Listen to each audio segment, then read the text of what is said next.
Hey everybody, welcome to another live stream here at Electrical Code Academy Incorporated. My name is Paul Abernathy. If you don't know who I am the founder and CEO of Electrical Code Academy Incorporated, and we teach the National Electrical Code. I've been doing it for about 38 years now, and I serve on 2 code making panels. So I've been involved in the NEC for quite a long time, and we love bringing you content where we can teach you something about the National Electrical Code. Now, today's episode, we're going to be talking single family dwelling calculations. We're going to be doing the standard method. And there's a reason for that. The reason you need to understand the standard method is obviously sizing neutral conductors to be accurate. You need to know how to do the standard method. But also, when it comes to exam preparation, you definitely want to make sure that you understand how to do it because that is what typically you're going to see on exams is they're going to ask you any potential element when it comes to a single family dwelling calculation, whether or not they want to ask you something as simple as the appliances and understanding 220 the 220 article specifically dealing with 220.53 for the appliances. They might ask you a dryer question in 220.54. They might ask you a range question, 220.55. Any little piece they may ask you. And so you got to remember that at the end of the day, anything could be brought up. So that's something you have to be aware of. Okay, so today we're doing the standard method. If you were looking for something other than the standard method, it's not the webinar for you. We'll catch you on another webinar. But that's what we're focusing on today. Okay. All right, so let's go on and get into the material. We will look at the NEC and look and see what's involved in the NEC. Again, this webinar is based on the 2023 edition of the NEC. So I'm not going to be talking about the 2020, and I'm not going to be talking about 2017. So again, same information is in there. You're just going to have to know that some of the numbers have changed when it comes to the 2017, 2020 versus the 2023. Okay, so that's what our focus is going to be on today. All right, so we're going to be looking at it, and we're going to be doing it from a very practical. You probably have seen me use this examples before.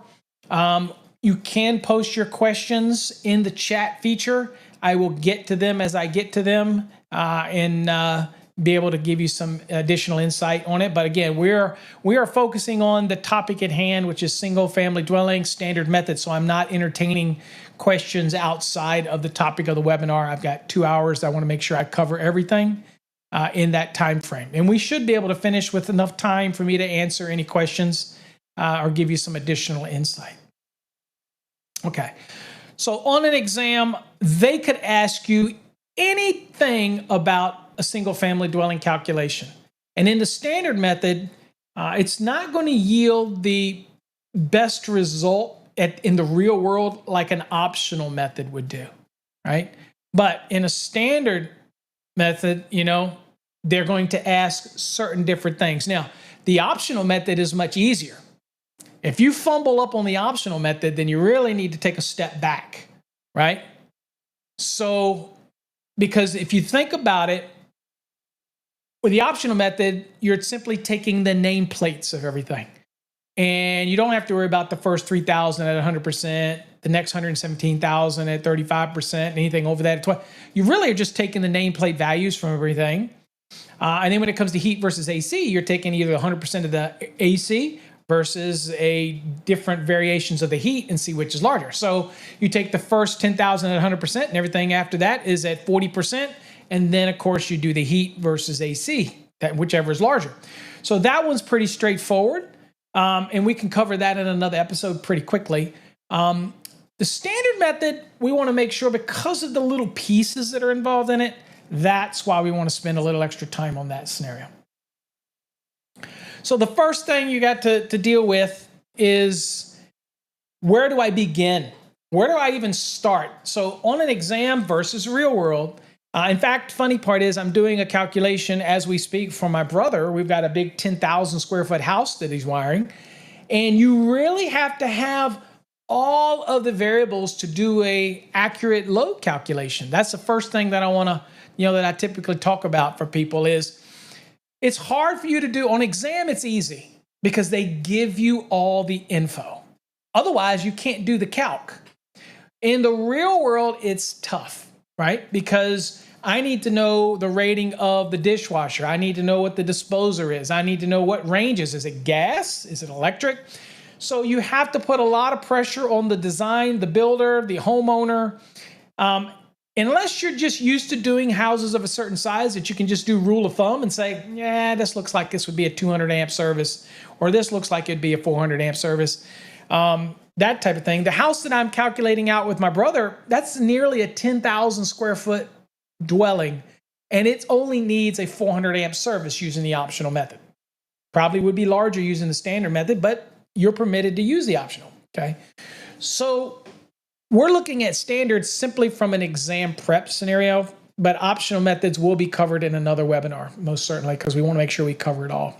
Also, if you're a member of Fast Tracks Tube, we actually have videos already on single family, both the optional and standard methods. So go check those out over on Fast Tracks Tube if you have it. All right. So we have to know the outside dimensions of the actual structure. And we also need to know what is not to be included in your calculation. In other words, opened porches are not to be included in your square footage in the 2023 edition of the NEC.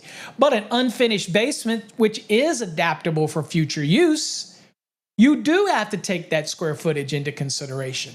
Okay? So all of that's fair game.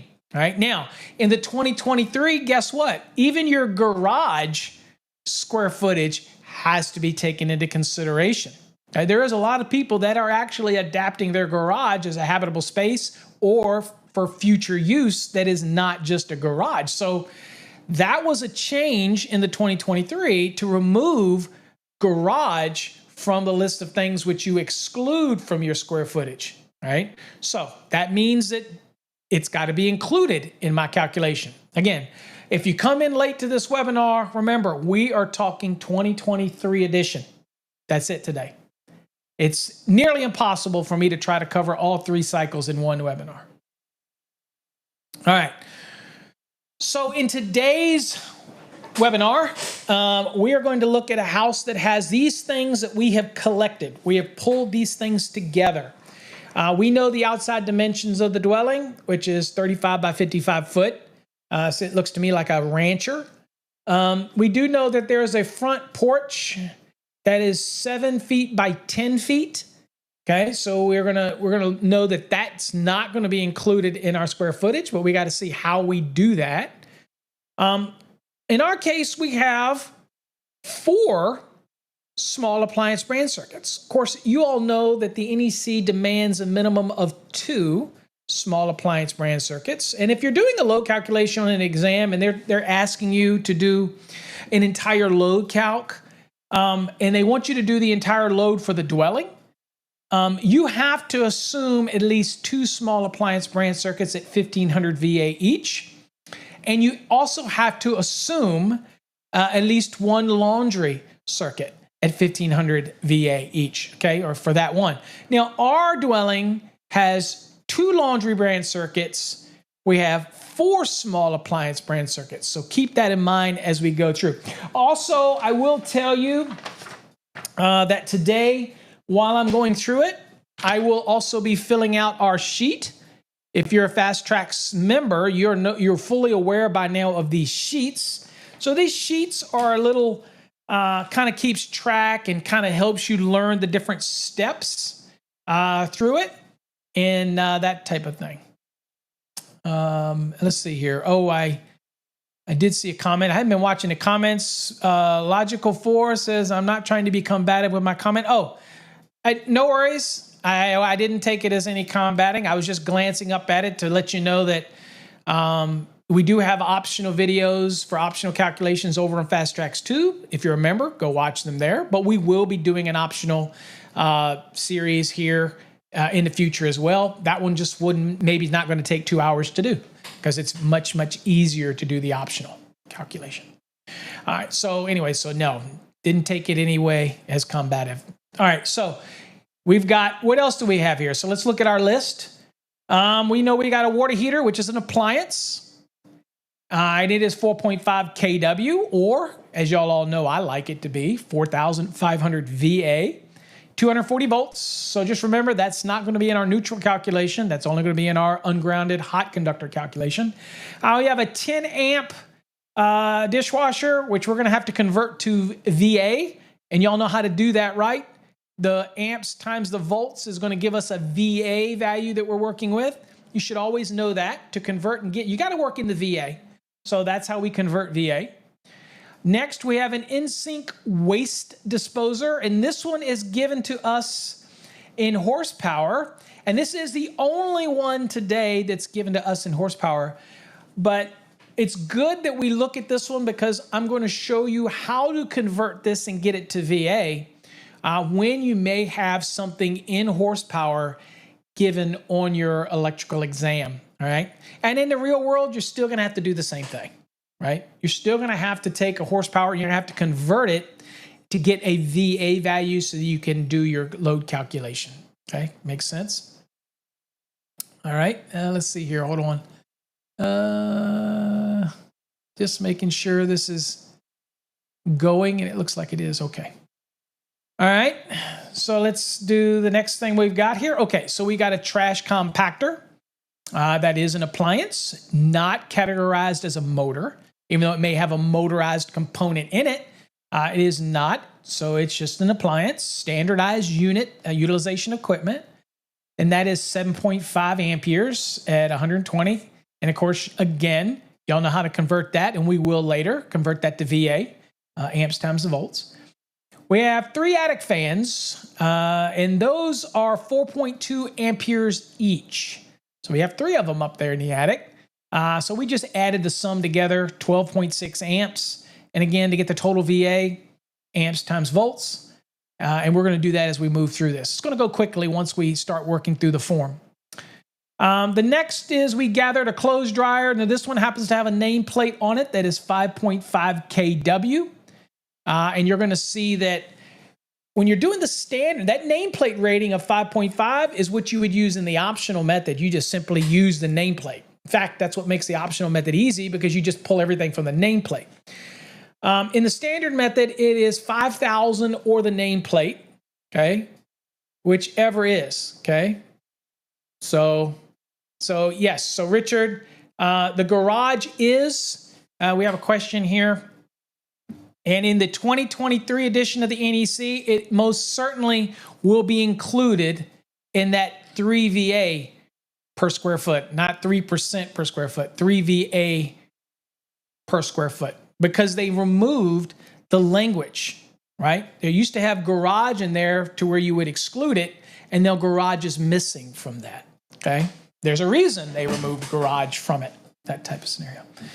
Back to last couple places here that I went to in Texas, they took their garage and they actually converted it into a mother-in-law suite, which is kind of neat. It was a garage, but they changed the garage door and put across it. They framed it in and created a separate entry into it. Quite interesting, but it was most certainly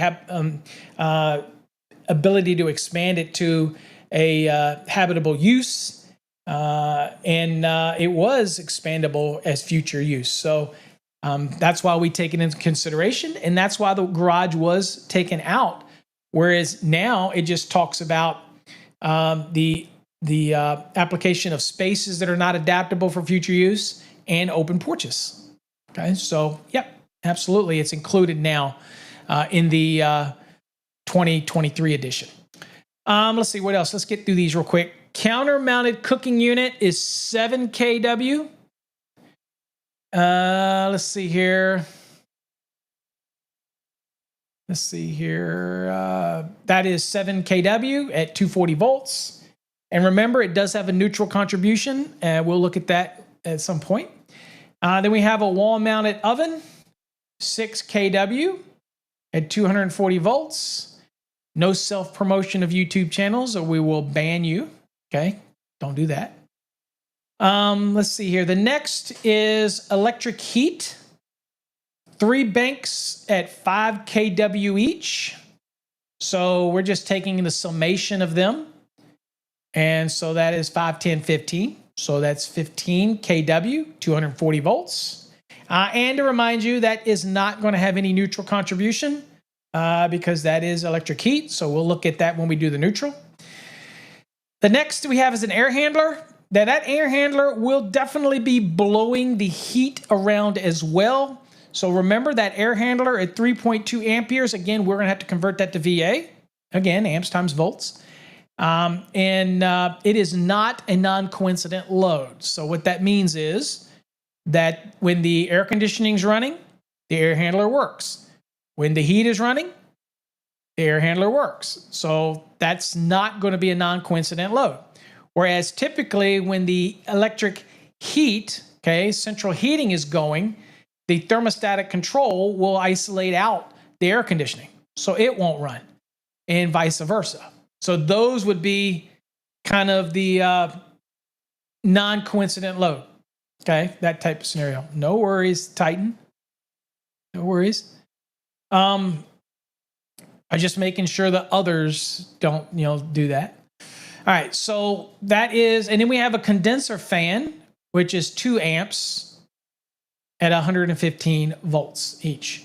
Okay, so what I will tell you up front before we get away from this and we start working through our form and everything, you'll notice that the items on here that are 120 or that are 115 are going to be part of our neutral load as well. Also, the 3 VA per square foot values are also going to be part of our neutral contribution as well. All right?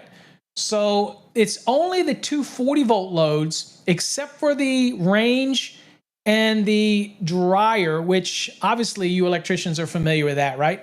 We're going to run 4 conductors to those, and they have some elements in there that are going to need 120 volts, right? So definitely we're going to have some neutral loads associated with the dryers and the ranges. So we will take care of that as we move through it. But just so you know up front, they're going to be at 70%. And we get that allowance in 220.61b. So anyway, we'll kind of work through those type of things. All right. So what do we do first? Okay.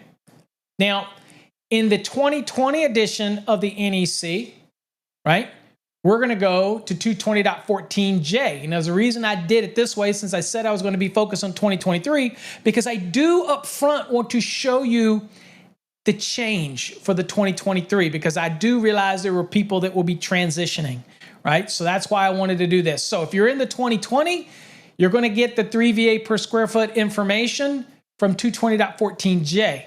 So let's kind of shift real quick to the NEC so that I can show you that. So in the 2023 edition, oh, by the way, right here under 220.5 is where you get your floor area. Now, this is new for the 2023, okay? And so this shows you that the floor area for each floor shall be calculated by the outside dimensions of the building. So that's why in exam, they're gonna have to give you these dimensions. And in our case, we gave you the dimensions, 35 by 55, right? That's the outside dimensions. You need that. If you're doing this in the real world, you've got to come up with these dimensions. And it's not necessarily the square footage, okay? You have to look at the outside dimensions of the actual dwelling or building in question, right? Then it says, for dwelling units, the calculated floor area shall not include, now check this out, shall not include open porches or unfinished areas not adaptable for future use as a habitable room or occupiable space. Well, a garage is adaptable. And in the previous edition, garage appeared in here. So you omitted it up front, right? That's changed for the 2023, okay?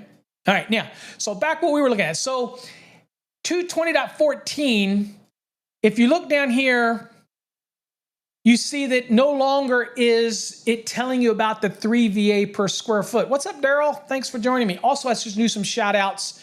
Richard, thanks for joining me. Logical, thanks for joining me. Let's see, James, I see you. Simplex is in the house. James, one of our fast track students. Daryl is as well. Richard was as well. So thank you all for joining me. This should be old hat for you folks. All right. So now, if we're looking here, so what has changed? Where do we get the 3 VA per square foot now in the 2023 edition? Well, we got to scroll down a little bit. And we're going to go down here. And we're going to get to, bear with me here. I think I went too far. Hold on. Got popped a little too far. I'm scrolling through this thing and it's just rolling along. Okay, right here. Okay, so 220.41, which used to be, now it's kind of easy to remember this one, right? 220.14, just reverse it. So 220.14 and spin the 14 around to 41. Hey, whatever helps you remember things. But in the 2023 edition, you can see that the 3VA is now under 220.41. So there's a code change for you. If you're in the 2020, it's 14J. If you're in the 2023, it's now 220.41. Now, interesting, when it comes to that 3VA per square foot, what does it cover? Well, it's pretty clear down here that it says that unit loads include the following lighting and receptacle outlets, and no additional load calculation shall be required. So all of your general use receptacle outlets of 20 amperes or less, including receptacles connected for the circuits specified in 210.11C3, the bathrooms, and C4, the garages. So no additional value needs to be, so that's where we asked that question. I'm not sure who asked the question. I think it was Richard who posted it. So this is where you know that that 3VA is covering those as well. Okay, so that's not the same as the required at least one 20 amp branch circuit to the bathroom. We're talking about a load calc here. And so we don't have to account for any additional VA for that garage. We don't have to count any additional VA for that bathroom. But this also brings me to a question people ask about an unfinished basement. And that is one of our questions that we have on our Fast Tracks program, which says that if you account for the unfinished basement, that very much is factored into the 3VA per square foot. So if a customer ultimately wants to add some additional receptacle outlets in a basement, that's not going to increase the service load. That's not going to, we don't have to refigure that, because that square footage needs to be included in your original 3VA per square foot, right? And so that's going to be covered in the 3VA per square foot. And that's the general use things. But remember, it's not talking about the small appliances. That's a separate VA that's got to be accounted for, 1,500 VA each. The laundry, it has to also be accounted for. So that's not talking about those things, okay? It also lets you know that the receptacles outlets specified in 210.52E are also already figured into this. Outdoor receptacles at the front and the back of the dwelling. All those things are already figured into the 3VA per square foot. And then here, the lighting. All of your lighting that you're putting in, unless it's some kind of specialty lighting, is already figured in to the 3VA per square foot. All of those that are listed under 210.70. The illumination rules. All of that is already included, so you don't have to do anything extra. Okay? But my main point here is to show you that there was this slight change. Okay, but the rules didn't change, so it's simply the same as it was before. But I wanted to show you the NEC. Okay, mission accomplished on that. So 3VA per square foot. So outside dimensions, it is, as you see here, it is 35 by 55. And of course, we have that open porch area, which is 7 by 10. We need to take that away, because you saw what it said, that we don't include that area. All right, and 220.5C says we don't include that area. All right, so 7 by 10 is 70, and 35 by 55 is 1,925 square feet. We're going to take away 70, and that gives us 1,855. Okay, remember, we took away the open porch. And again, at 3VA per square foot, we multiply the 1855 times 3. That is 5,565. Now, you guys have heard me say this over and over again. Do not trust my math. The only way you get better at the NEC is to make sure you have your calculator and work it out. So I'm working it out right here with you. So I'm going to put this down, and I've already calculated 3 times the 1855.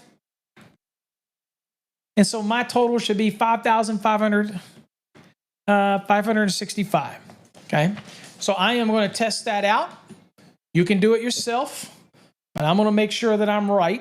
1855 times 3 is 5,565. So I feel good. I filled out my form. That's box 1 for you that follow along in the Fast Tracks program. If you printed out these little templates for you, these little formula sheets or calculation sheets, it's great to have them. All right, so that's our first step. Okay, so we've knocked this part of it out of the way. This part right here. Now let's move on to these small appliance circuits. Now, y'all all are very aware that the code states that you have to have at least a minimum of 2. Now, if I'm on an exam and they're asking me and they're giving me all this information to do a load calculation for a dwelling, if you in that rare exam that asks you to do all that, because most of the time they won't, it'll just be little pieces they ask you. But if you happen to be on an exam, like maybe in North Carolina or somewhere where they actually give you all this info that you need to do a load calculation, and they don't tell you to use the optional, so you know you got to use standard. Well, you know that if they don't tell you how many small appliance branch circuits that are in there, then you just have to assume there's a minimum of 2, right? In our case, we're told that it's 4, so easy for us. So in your code book, you'll see that in 220.52a, and we'll go look at that in the code book, just so we can see that, 220.52, just to see it. Right here. So here's your small appliance and laundry. Easy to remember. They're in the same location.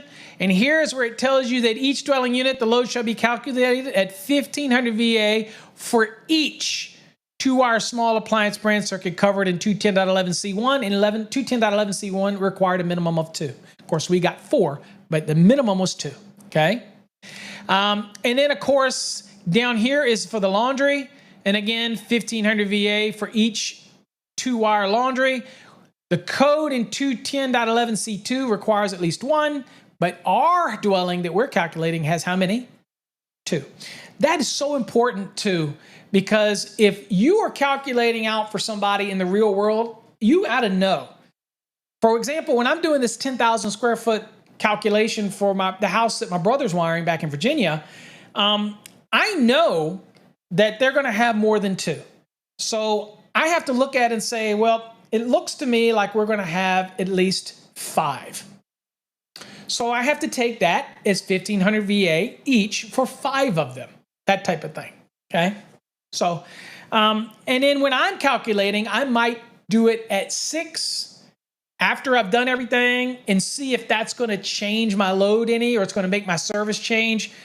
Just so I know that I have that flexibility. If I'm wiring it, I decide I want to put 1 more in there, that type of thing, okay?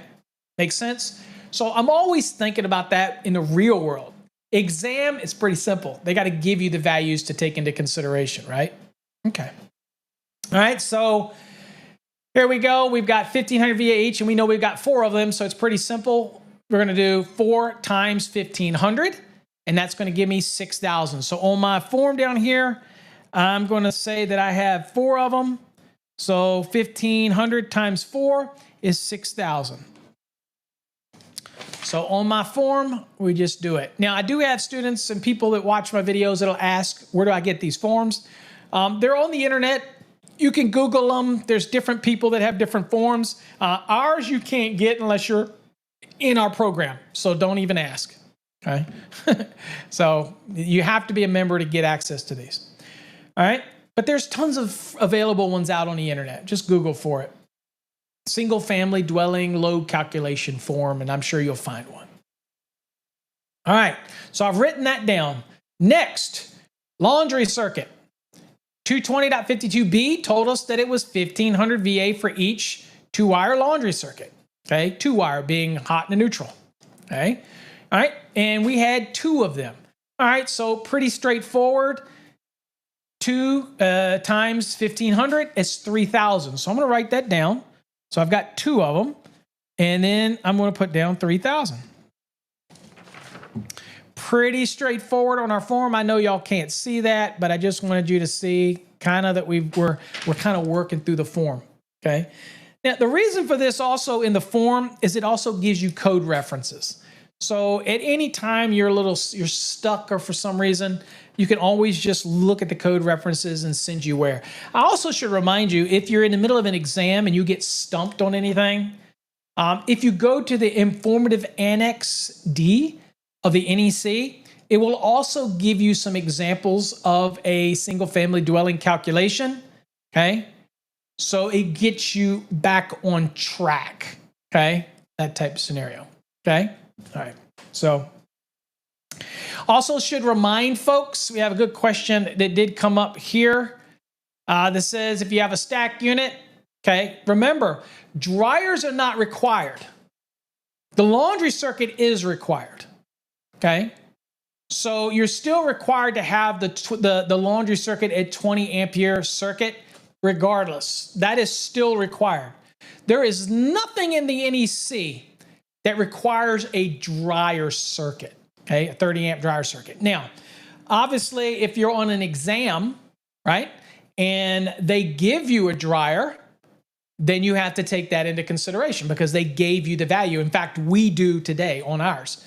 But you're not required to put a dryer in. You're not required to calculate for a dryer unless, of course, it's being used. And if it is, then you have to apply it. Ironically, that's the same thing for cooking. I don't know if you knew that or not. I mean, I could have gas cooking and have no loads when it comes to cooking. I'm not forced to put a value in for cooking. So that's the same thing for the dryer, that type of scenario. Okay. Now, if I do have the dryer circuit that's being installed and it's a 30 amp, then I have to take consideration for that. Okay. Hopefully that answered your question. All right. All right. So we've got our value. I've already written it all down, so we're good to go there. Okay. So what we have so far is our three values that should match what you have on your form here. I've got 5,565 VA for the general lighting and general load. I've got 6,000 for the small appliance, and I got 3,000 for the laundry, okay, in the dwelling that we're working on. Now, before we can apply any demand factors, we need to know how they are applied. So under part 3, which is we refer to as the standard method, it really doesn't call it that in the NEC, right? It's just the method, and it's part 3. Whereas part 4 is optional method. So in order to differentiate the two, we just call it standard method. But really it's part 3 method. And then of course you have part 4, which is the optional method, right?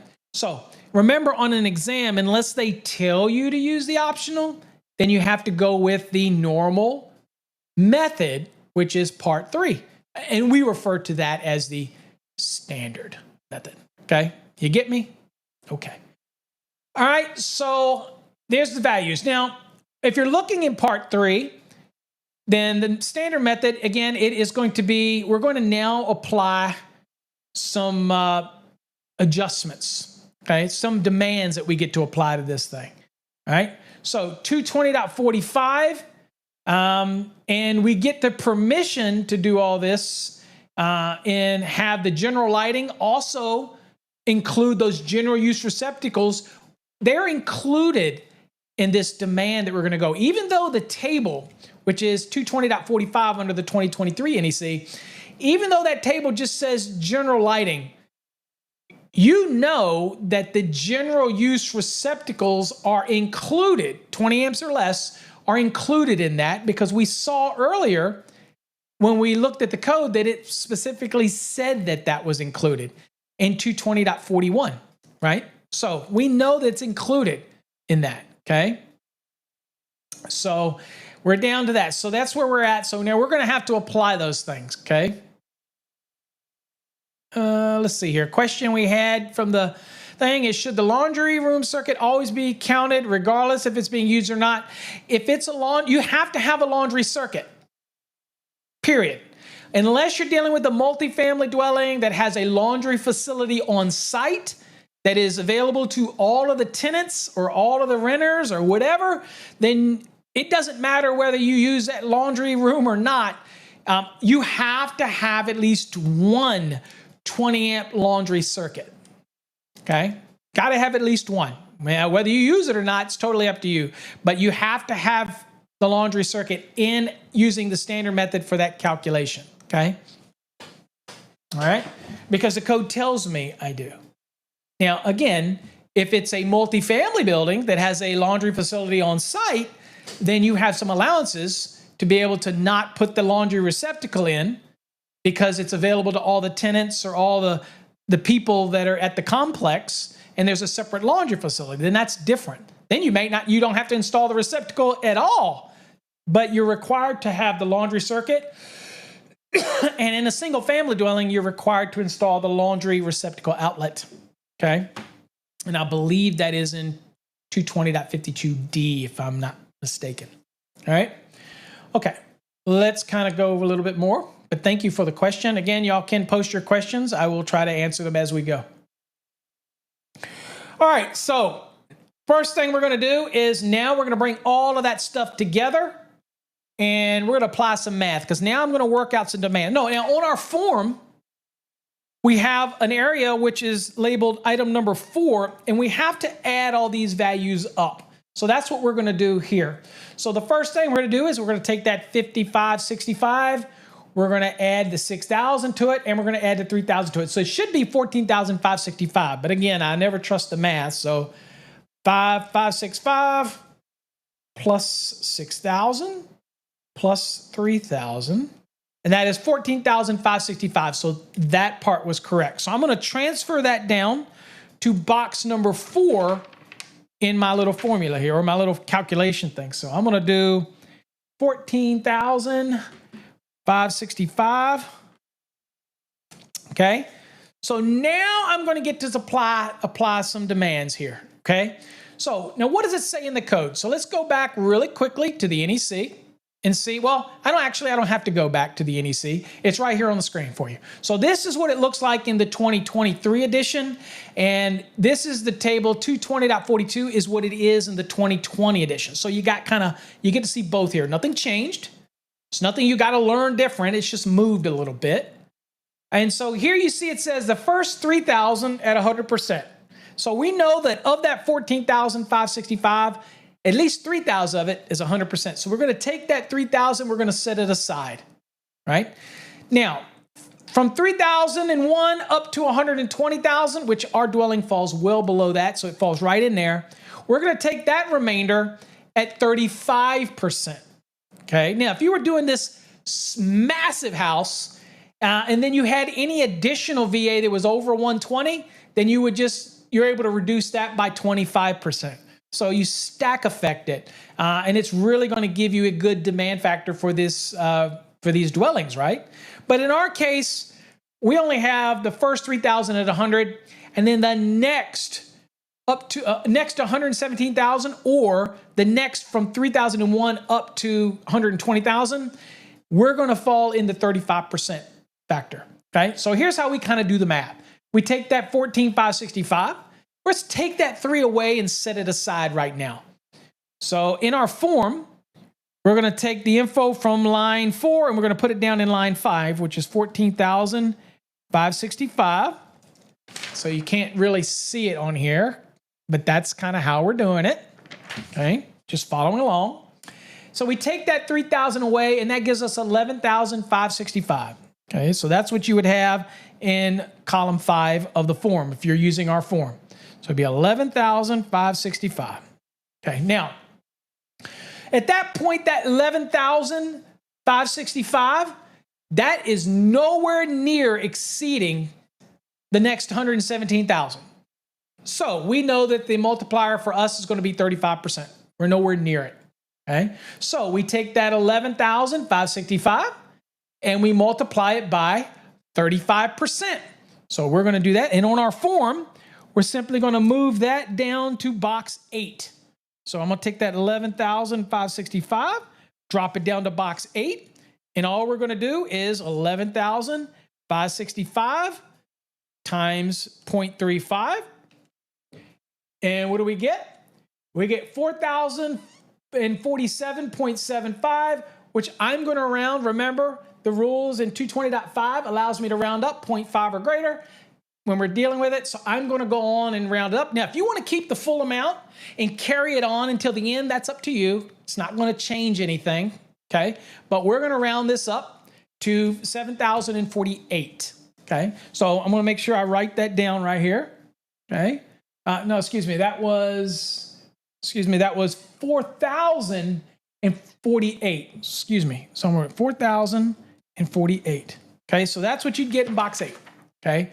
So basically 4,048 is the 35% of 11,565. Now, on our form, what we do is we remind you that, guess what? Remember that first 3,000 at 100%? Well, I got to bring it back because that was at 100%. There was no demand factor for that first 3,000. It's 100%. So now I'm going to add that back to the 4,048, and we do that on our form. You just simply take it and pop it in where it says line 8. And you're on column 9, you're going to put it in line 8. So I'm going to do the 4,048. You add those two up, and it's 7,048 VA. Now, that's what it looks like on our form. Hard for you to see it, I'm sure, but that's what it looks like. Now, here's the first thing I'm going to remind you in this process. That is also neutral loads. We get to apply the same demands that we just did for the neutral as we're doing for the hot. So I recommend you, when you're doing a calculation to save you some time, although we're going to do the neutral quickly at the end here, just write it out in the column beside it, this open column. Keep track of your neutrals out here. So out here, I'm going to put a big N on the right side of my form, and I'm going to write that out here to the side. I'm going to write 7,048 because that is also, all of those loads we just talked about are all neutral loads, right? So that's most certainly going to be used in our calculation for the neutral. So I'm just saving me some time, that's all. All right, so there we go. So now we get back and I say, what have we knocked out? We've knocked out all of this here. We've knocked out all of that. So now what are we going to be focusing on? Appliances. All right. So now let's talk about appliances. So now one of the things that these appliances are, it's utilization equipment that is fastened in place, okay? We're not talking about stuff that is not fastened in place. We're talking about things that are fastened in place. Dishwashers, okay? Typically, whether they're quarter plug or hardwired, have mounting screws underneath the front for anti-tip. You're going to put it in place. It is fixed in place. A garbage in-sink waste disposer gets connected, whether it's cord and plug or hardwired, it gets connected to the plumbing system. It's fixed in place, okay? Trash compactors are simply put in. Most of the time, those are hardwired, but even if it was cord and plug, it is typically, so they don't move, you fasten them in place, okay? All those fastened in place type appliances. These attic fans, they're fastened in place type of appliances, utilization equipment. Okay? So kind of remember all those type of things when we're looking at the different types of appliances. Now, interesting question that people raise, and we'll go look at the code. In the 2023 edition of the NEC, people ask me all the time, is an EV charger an appliance? Well, yes, it's an appliance. It's made in standardized sizes, but specifically, when we're looking at appliances in 220.53 for the 2023 edition of the NEC, it specifically excludes EV charging systems from being considered an appliance in order to be able to be a part of this reduction that you get when you have 4 or more fastened in place appliances, okay? So people ask me that question all the time. Now, under the 2023 edition of the NEC, it doesn't have EV in the list in 220.53. So some people will argue that I can treat that as an appliance in order to have it count as part of my 4 or more appliances that are fastened in place. You need to work that out with your local AHJ, but I can tell you the intent was for it not to be. But as everybody says, if it's not in the code and it's not prohibiting you from doing it, then a good argument could be made that you can use that in your count of fastened in place appliances. Under the 2023, it is very clear that you can't. Okay. Also, under the 2023 edition of the NEC, you now have a VA value that you must take into consideration if you have EV chargers. Obviously, that doesn't come into play if you have no EV chargers. But if you do, we now have a minimum VA value, or the nameplate, whichever is greater, that you would just simply add to your load. It wouldn't go under the appliances, but at the end, it's just another thing that's an other load that you would add in. So don't overcomplicate it. You got to account for it. It's a load, so you just add it in. And it tells you now in the NEC what that VA is to account for that. Okay, pretty straightforward. I look really pale in the camera, don't I? I'm only using one studio light today, so it gets hot in here when I use more than one. So not that you care, but figured I'd tell you why. I look kind of pale. All right. So let's go look and see what we got. Okay, now the first thing that we also want to remember that typically in residential calculations like this, that anything with a HP or horsepower rating is a motor.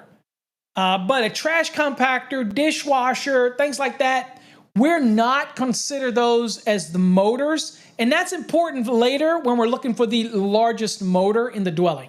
Okay, so that type of thing. So we want to make sure that you understand that when you go looking for the largest motor later, right, that you definitely want to make sure that you're looking for a true motor, that type of scenario. One of the questions that just came in, and Daryl, thank you for caring. I know you guys do. Many of you do. So Richard says, well, what about exhaust fans? Interesting. So let's look at the 2020 edition of the NEC real quick, and we'll go look at those appliances. So here's the appliance, and you see in the 2023 that it no longer, again, does not apply to these following. So again, the EV chargers cannot be in this mix. But here's the deal. That 75% demand when you have 4 or more is going to be based on this. It says 4 or more appliances rated a 4th horsepower or greater, or 500 watts or greater.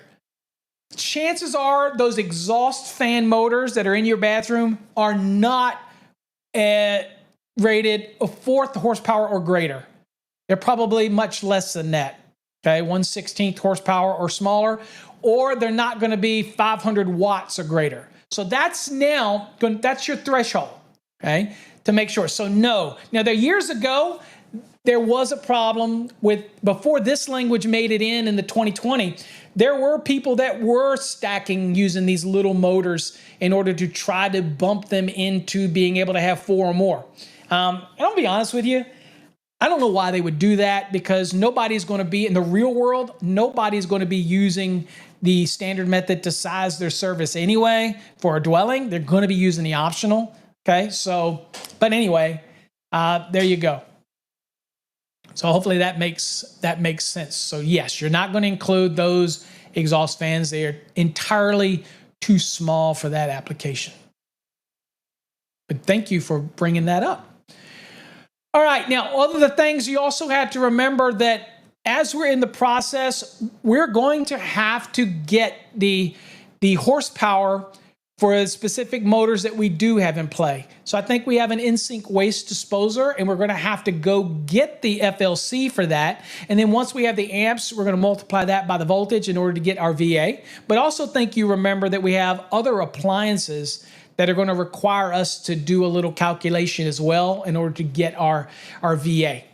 And by the way, this is a good opportunity for me to remind you that over in FasTracks Tube we do have Ohm's Law videos, and we do have series and parallel circuit videos. So for those that say your course doesn't go deep into series and parallels, or it doesn't go deep into Ohm's Law, we have videos over on FasTracks Tube for that. Okay, because it's assumed that when you're entering into an exam prep program that you've got the hours in and the time in that you don't need for us to go over the basics of Ohm's law, Watt's law, and things like series and parallels. But I do understand that some people do need that additional information, and some exams do have some theory stuff. So if you are an enhanced student or you're in the plus program, utilize the Fast Tracks too, because we do have videos over there that will give you some additional enhancements when it comes to that, okay? And if you wait around, you'll actually see that we have a coupon, so you can get 50% off an annual subscription to Fast Tracks Tube if you're interested, okay? So just hang around for that if you're into that type of thing. All right, so another important thing I want to remind you, when we look at these appliances, if you're doing a load calculation on an exam or even in the real world, and you've only got 1, 2, or 3 appliances, then you do not get to apply any demands. You don't get to take advantage of 220.53. You just take those appliances at their full VA value, and you simply just have to add them to your calculation. You don't get to reduce them in any way, okay? So the demands only apply. And this is what makes it easy to explain this to people. They say, well, what if I have this? Or what if I have another appliance? Or what if I have that? Well, if you're going to add them to your load calculation, maybe they fall under the fastened in place appliances. But if they don't fall under this, then how do you add them? You basically just add them. That's it. You just may not get a demand factor for them. Okay, that's the thing about the optional method. When you have other appliances, boy, you're just taking the nameplate and you're just adding them up, adding them up, adding them up, right? So that's why the optional tends to be easier than the standard. Just kind of keeping those things in mind that we don't want to make it complicated, but those are little things that you do need to think about. Okay, now, if it's a service or feeder and it's being calculated and it contains at least 4 fastened in place appliances, okay? So a microwave that goes on the counter that plugs into a receptacle is not a fastened in place appliance. It's not, okay? All right, so let's look at it. So if it is fastened in place, then we get to apply a 75% demand to that, okay? All right, remember, how do we get the VA? Voltage, you multiply voltage by the amps. You should know that by now, but I just want to make sure that's clear. All right, so here's what we're working on. You remember?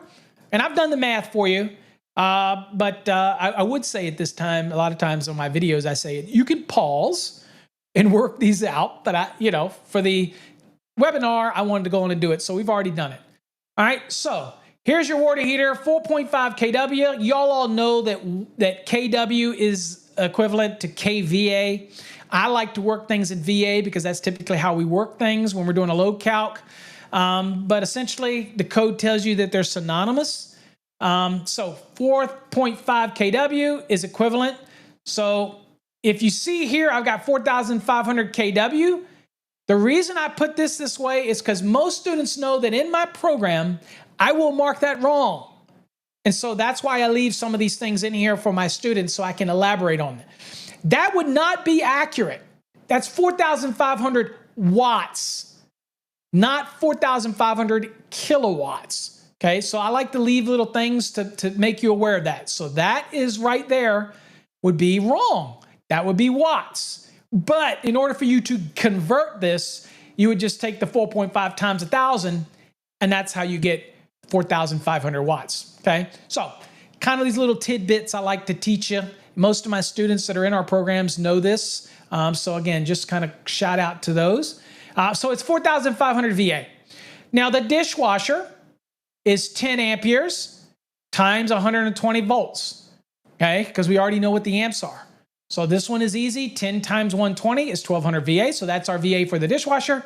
In-sink waste disposer, that's a 0.5 horsepower.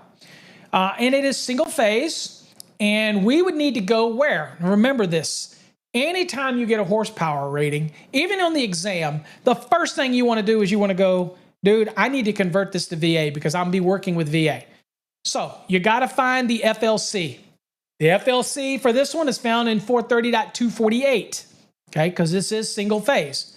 So if you go there and look, you'll see that it's 9.8 amperes. Now, if we do that in the NEC, because I do make sure I don't leave anybody hanging, anybody that might be new to the code or new to our program or want to see where I go, I'll just show you. You go to 430, which is motors, right? And we're dealing with a motor because it's in horsepower rating. Then I'm going to go down to it, and the tables are at the back. Okay, so when you go down to these tables, and we're dealing with this table here, single phase, alternating current. I'll see if this table will pop up. There you go. So there's a table, and for us, it was, I believe it was a half horsepower. So right here, half, and it is, I believe it was 115. And by the way, I get this a lot too.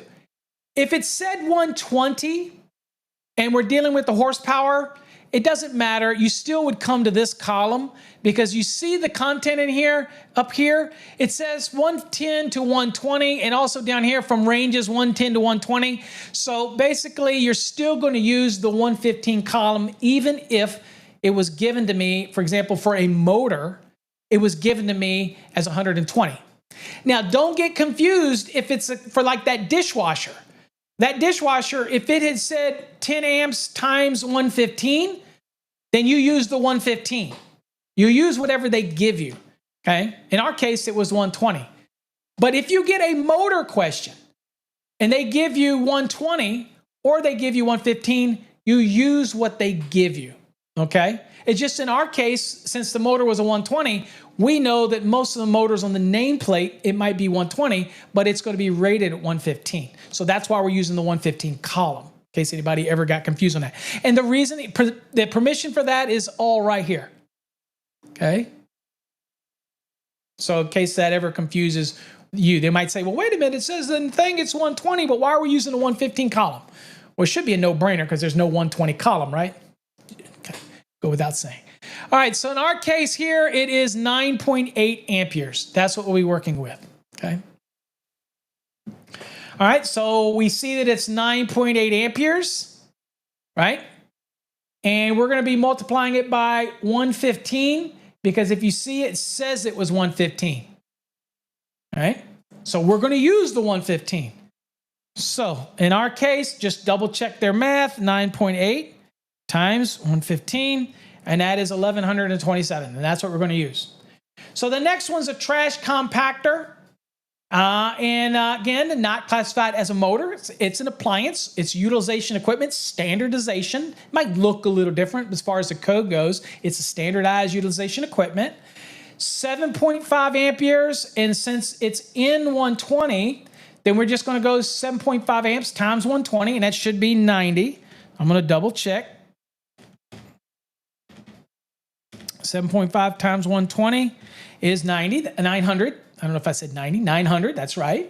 And then we have those 3 attic fans. Might as well bulk them up, summation of them, add them all up together, which is 12.6, which is 4.2 times 3, in case you wonder where I got that at.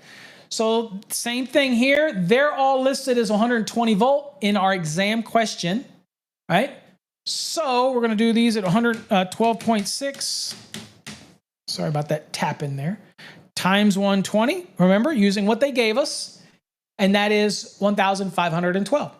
So we have all of them. Now, the first thing you'll notice is how many appliances do we have? Well, let's add it up first. Let's add all these numbers first before I get into that, okay? Because this is where you can get sometimes tricked up on an exam. So I've got 1,500 plus 1,200 plus 1127 plus 900 plus 1512. And that is 9,239. So that's what we have right here. So now, in the real world, if you didn't want to apply the 75% demand, I don't know why you wouldn't, but if you didn't, then you could use that 9,239. Now, means your service or feeder is going to be larger than it needs to be, right? But I mean, you have that, you can do that if you want. On an exam, it will be expected for you to know the best possible answer. And the best possible answer means to utilize the allowance for the 75%. Why? Because how many appliances do we have? Do we have 5, right? No, we've got more than 5, don't we? 1, 2, 3, 4, 5, 6, 7. Because we had 3 of those attic fans, okay? Quick click in. So even if we were to forget that, we still had 1, 2, 3, 4, 5, we still would be able to apply the 75%. Why? Because we have 4 or more fastened in place appliances, okay? So we're going to be able to apply our 75% to this equation. Now, in my little form here, I want to make sure I fill all these out. So I'm going to do 4,500. For the compactor, I'm going to put 900. For the dishwasher, I'm going to put 1,200. You should be doing the same thing if you're using the form. For the disposer, I'm going to be putting 1,127. And so the total, again, was 9,239. Okay, so this is exactly how you would fill it out on your form. I know you can't see it, but that's how we fill all that out. Now, remember, if you only had 3 or 2 or 1, then you're not going to apply any demands. You just put the total amount here, and that's what's going to transfer over to your calculation. But we obviously have 4 or more. So now I'm going to apply the 75% to that. So I take that 9,239 and I multiply that by 75% or 0.75 if you're using a calculator and you don't want to use percentages, then you can use it. Now, how do we convert these into decimals? You start from the right and move 2 decimal spaces to the left, so that 75 becomes 0.75, okay? Just a little lesson. Also have a video on converting and working on what we call basic math is available also over on Fast Tracks Tube, so make sure you check that out. All right, so I'm going to do 9,239 times 0.75, and that's going to give me 6,929.25. So I'm going to drop that 0.25, and you could leave it if you want, but I'm going to drop it, and that's 6,929. And so that is what's going to be our new appliance application. So that's 6,929. Okay? Now, you might say, let's move on to the dryer. But remember, what we're doing while we're going down this list, we're working on that neutral at the same time. I love to work at the same time. So when you look at these loads here, notice something. There is only one of them here that utilizes no neutral. That is the water heater. Water heaters do not use a neutral. Okay, it's just a heating element. All right, doesn't have a neutral element to this. All right, so and we're not talking about a hot water heater that's gas that has a blower. Okay, that's typically would be just a 15 amp branch circuit to a receptacle. It doesn't typically even have to be dedicated. Okay, so it might be one of those receptacles that are down there for the 3 VA square foot. It might be just a general use receptacle you plug into. Got to look at the instructions from the manufacturer to see whether they call out something dedicated or not. But we're concerned more about the fact that that water heater is 240 volt, and we're doing a neutral calc while we're doing this. So I'm going to say, you know what? Do I still have 4 or more appliances, even if I take out that water heater, that are neutral loads? Absolutely, I do. I've got this dishwasher. That's a neutral load. I got this in-sink waste disposer. That's a neutral load. Trash compactor is going to have a neutral load because it's 120. And then we have all of those attic fans. They also are 120. So what have I got? I've got 3, 4, 5, 6 that are, so I've got 4 or more. So guess what? This is where people get confused about the neutral. If I could apply this demand factor to the hot conductors, why can't I apply it to the neutral? And the answer is you can. So we're going to do the same thing. But in this case, I'm going to add up everything except for this 4,500. Now, since we've already done this math right here, I'm just going to take that 9,239. I'm going to subtract 4,500 from it. So 9,239 minus 4,500. And that gives me 4,739. I'm going to take that number, I'm going to multiply that by 75%, right? Because we do have 4 more appliances. And if it was okay to do it for the hots, why can't we do it for the neutral? Many people miss that. So I want to make sure we do it. So I'm taking that 4,739 times 0.75, and that gives me 3,554.25 amps. Okay, now, a lot of times I teach students to, when it comes to the neutral, put the full amount. I mean, put 3,554.25. Now, the only reason I really do that when we're teaching you is because you could get an exam question that says, what is the neutral contribution? And that's typically a branch circuit type question. And all they're asking you is, you know what is the actual neutral contribution? And so it's easy for me to teach students to just take that value at whatever you get in the calculator, that's your neutral contribution. No rounding, that is just it. Because if I round it up, then that's not the true neutral contribution. If I round it down, that's not the true neutral contribution. However, when we're doing a service load calculation, I feel it is perfectly okay for you to drop off the 0.25 if you would like, and just use 3,554, okay?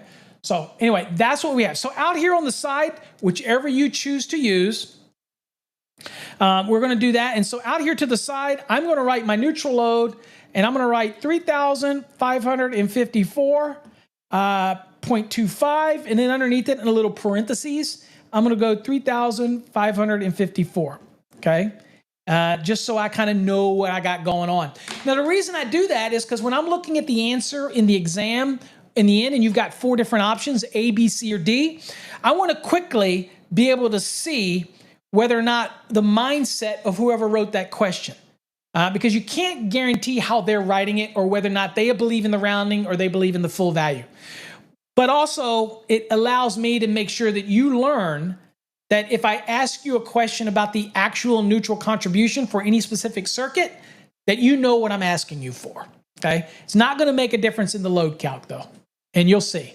All right, so there we go. So that goes out to the side, and I'll show you what that looks like. Again, there you go. You see it out in the side, so that's my neutral. Already taken care of. Let's move on.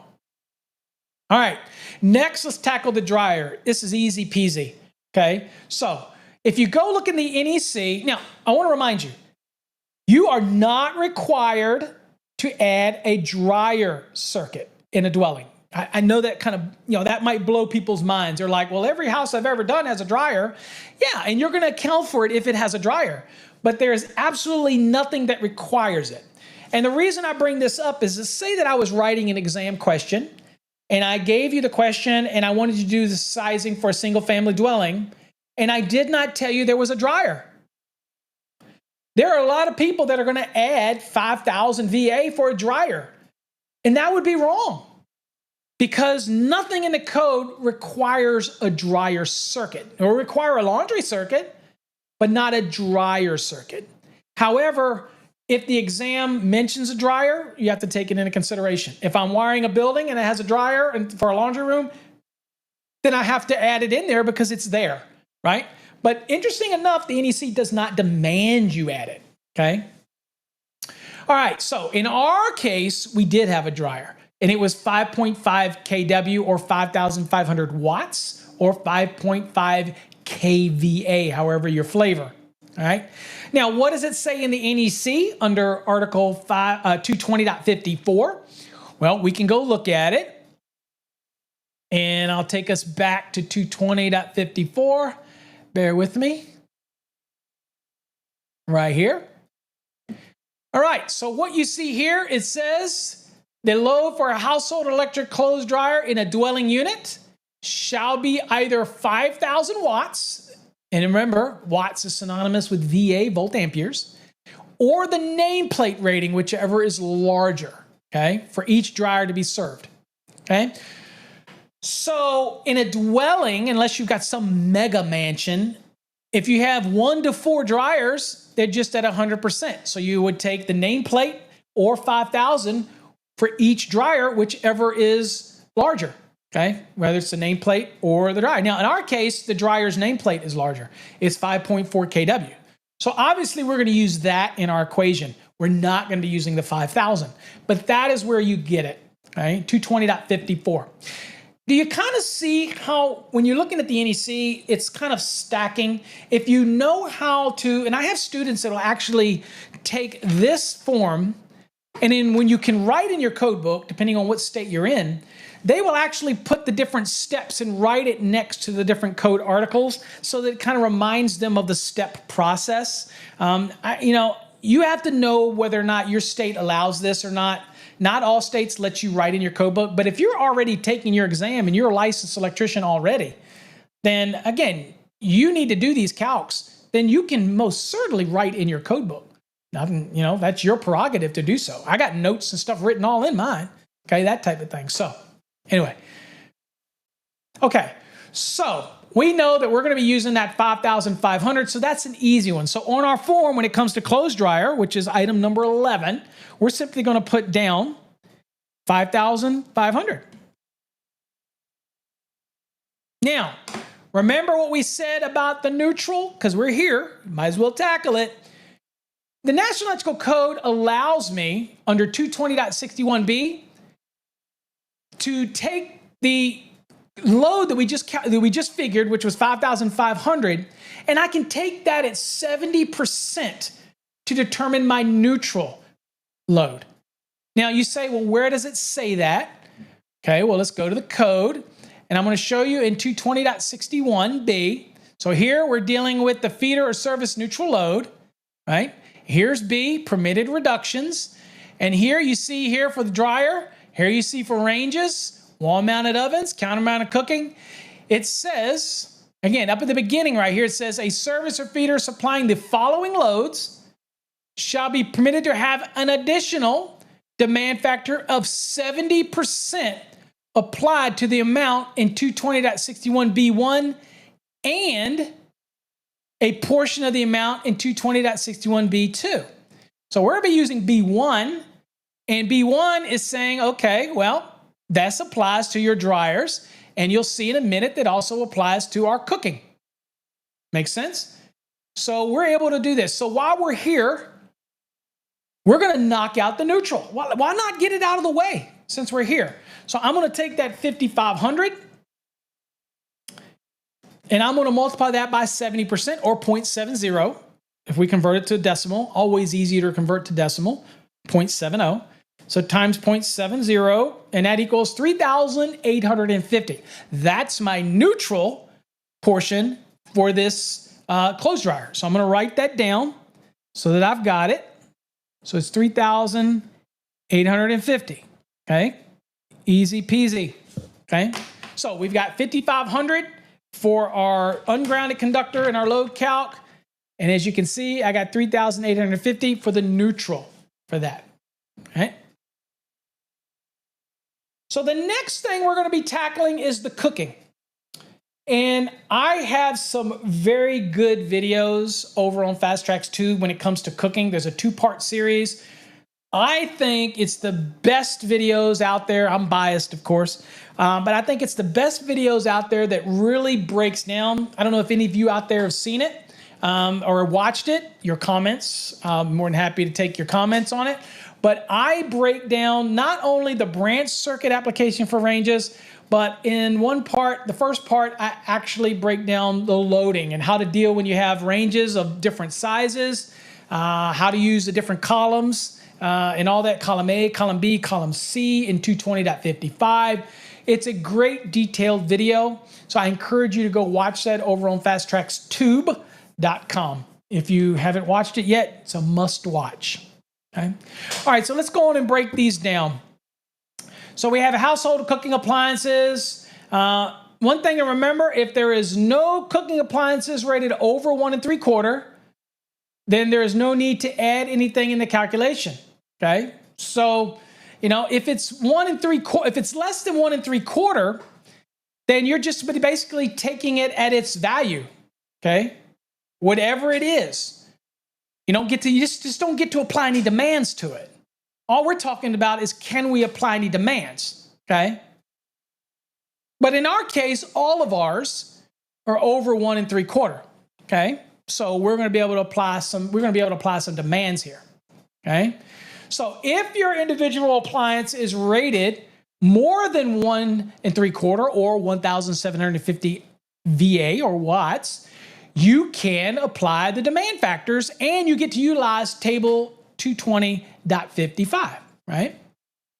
So now, I'll remind you that once we do this, the neutral load also is the same as we just did for the dryer, 70%, okay? So makes it easy, right, to do the neutral. That's why I like to do it as we go. All right, so let's look at what we got going on here. So we've got a 7 kW counter-mounted cooking unit, cooktop. It's kind of a big cooktop. And there are definitely, as Richard says, again, there are a bunch of notes in there which you will learn about over in our range videos, that type of thing, right? Those are definitely where you would find those. So remember, you've got notes to be aware of, okay? All right, so we're looking right here, and let's see what we've got. We've got, and we're gonna kind of look at that table here in a second. We've got a 7 kW counter-mounted cooking unit, which is cooktop, and we have a 6 kW wall-mounted oven. Kind of weird to have the cooktop greater than the oven, but it is what it is in our question. So you'll notice that something interesting here when it comes to the ranges or the cooking appliances here. Both of these fall under column B of 220.55. Both of them do, right? So it falls between 3.5 and not more than 8¾ Both of these fall right in column B. Now, interesting language about the note, because what we're going to be using is note 3. And it tells us that in lieu of the normal use of column C, which you use in most all occasions, and you use the other notes like note 1 and note 2 when we're exceeding 12 kW ranges. But in our case, we're going to be using the in lieu of language and comparing it to column C. And whichever one yields the best result, that's what we're going to use, right? So what we want to do really quickly is, since we know our values and where they fall, it's going to go to the NEC. And we're going to go to the table right here. And I'm going to see if I can blow this thing up, how much you can see of it. You can see all but the third one, so that's okay for right now. Okay, the first thing I want to point out is this language. Notice right here. So, whether you're using note 1, note 2, or others, you're going to always be using column C. Now, the difference between column A, B, and C is column C is an actual demand value, whereas column A and B are actual percentages. Okay? So that's the first thing to get locked into your mind. And that'll help you because you see this right here, this percentage. But a lot of people get confused when they see these. This is not demand values. These aren't KW values, okay? These are percentages. I know some students that will go ahead and put a little dot beside all of these because, again, converting these to decimals, you start from the right and move 2 spaces to the left, right? Again, don't do that if you're in a state where you're taking an exam and they don't let you write in the code book, okay? But if you are, you can write them in there. You can highlight the percentage here. You can put a big percentage symbol right here. Anything that reminds you of that, okay? The difference. Whereas column C, and I'll show it real quick, column C, just bring it back up. Column C is an actual demand value. So this is not a percentage column. This is actual demands, okay? And remember, it's for not over 12 kW, right? So if I have 11 kW range, for example, then the value we'd use in my load calc is simply 8 kW. If it's a 12 kW range, we would use 8 kW. If it's an 8 kW range, we'd use 8 kW, okay? If we're using column C. But if it's an 8 kW, actual 8 kW range, then you would go over here and compare it to column B, because that means that the 8 kW range would fall between 3.5 and 8¾ See how that works? But if it was 9 kW, then on your calculation, you just use 8. You see how that works? It is only until you get over 12 Then you have to start using the various notes that are down underneath this table. And those notes are not informational notes. They are actual notes that are very applicable to your calculation.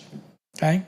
All right, so now for us, since we're going to be able to use column B, because ours is both a 7 and a 6, so it falls nice and nifty between these two values, we're going to use this rule and says that we can use note 3. And the reason for that is if you come down here and look, it'll say for note 3, it says if it's over 1 3/4 through 8 3/4 kW, it says in lieu of the method provided in column C. So that confuses people, but that's what in lieu of means. It means, you know what, if you want to use column C, go for it, but in lieu of that, we'll let you use column A or column B if your appliances, cooking appliances, fall under those columns, and you get to compare it. And if the column A or B yields the lower result than what you would get in column C, guess what? I get to use the one that yields the best result. That's unique for the NEC because everywhere else, usually you have to take the higher value, right? But when it comes to ranges, this example, you get to take whatever yields the lower value. Just remember that when it comes to ranges, okay? Again, go watch that video on our on Fast Track's Tube about ranges. You'll get it. All right, so notice that note 1 says over 12 through 27, and then note 2 says over 8 3/4 through 27 when you have ranges of unequal ratings, okay? That type of thing. None of which apply to ours. The only one that applies or can apply is note 3. All right, so now let's do, we already know what it would be for the column C, right? Pretty straightforward. Since we have two appliances right here, which is the cooktop and the oven, then we just go to 2 and we come over here to the right, and that would be 11 kW. So if you wanted to use 11,000 VA, I guess you could do that in the real world if that's what you want to do, but that on an exam would not be the right answer because the right answer would be whatever yields you the best result. So in our case, we're going to be looking at column B and seeing what it yields. All right, so we have two appliances, right? And what does it say for note 3? Well, let's read it a little more. It says, in lieu of the method in column C, I can use column A or column B, and it says, by adding the nameplate ratings of all household cooking appliance rated more than 1 3/4, and both of ours are, but not more than 8 3/4, and none of ours are. So you add the sum of them together and multiplying the sum, that means adding the two together, by the sum of the demand factor specified in column A or column B for a given number of appliances shall be permitted. Now, by chance you had a load calculation where one of the appliances fall under column A and one happened to fall under column B, then you would take the one appliance and apply the percentage to that one appliance, and you take the other appliance that falls under B and apply the percentage for one appliance to it, and then you add the two together. But since both of ours fall under column B, we can add both of them together and treat them as two appliances, and we get to apply a 65% demand factor, right? So in our case, what are we going to do? Let's go back to the lesson. And what we're going to do is we're going to take the 7,000, which is 7 kW, is 7,000 watts. And we're going to add the 6,000 for the oven. That gives us 13,000, right? And then we're going to multiply that by 65%, because that was the multiplier for those two appliances under column B. So times 0.65, and that gives me 8,450 VA. So now, is 8,450 less than 11,000? Absolutely. So which am I going to use? I'm most certainly going to use the yielded result from column B, okay? So that is 8,450 for my cooking. Now, I'm going to write that down. But before we leave here, what are we going to do? Remember that neutral? Remember what we said? We get to take it at 70%? I'm going to take that 8,450 and I'm going to multiply that by 70% to get my neutral. Since I'm already here, might as well knock it out. So I'm going to do that 8,450 times 0.70, and that gives me 5,915. Don't believe me? There it is, right there. Okay? So I'm going to write that out here to the side.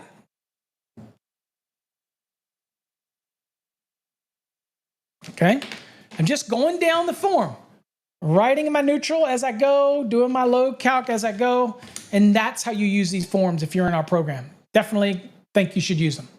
But that's how you use note 3 when you're comparing, okay? All right, so next thing we're going to move on to is the air conditioning loads. Now, one of the things that I tell people all the time is when we're doing a dwelling unit calculation and we talk about something called a non-coincident load, we always like to use AC versus heat because typically they're thermostatically controlled. So when the heat's on, the AC's not. When the AC's on, the heat's not.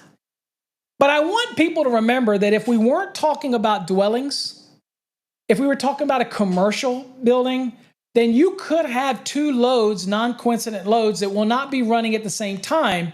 And as long as I sized my circuit for the largest or sized my loading for the service for the largest one, so as long as I sized it to the largest and the other one would never come on at the same time, so even if the lesser one's running, since I sized it to the larger and there was some kind of interlock that kept those from operating at the same time, then that's called a non-coincident load. And so I only have to count for the largest one. In a dwelling unit, the easiest example for us is the AC versus heat, right? So when we're doing that, we want to calculate the heat and we want to calculate the AC. Okay, now I'm going to show you what happens when you have a heat pump here in a second. But this is probably more often what you've got on an exam is you've got central heating, which is basically a heat package that's in line with your air handler. And then, of course, you have the air conditioning with the outside air conditioning unit, the condenser, fan, as well as the compressor. And then, of course, you have an air handler, which blows not only the heat, but also blows the AC. And that's what we have in our situation in this one here, okay? Now, if it was baseboard heat, then the National Electrical Code tells us to take that space heating at 100%. So you just add that value to your calculation, okay? You get no reduction to that. You just add it in as you're adding things up. That would be just something else that you have to add in your calculation because you don't get, under the standard method, you don't get any relaxation when it comes to that. It's basically at 100%, okay? So keep that in mind.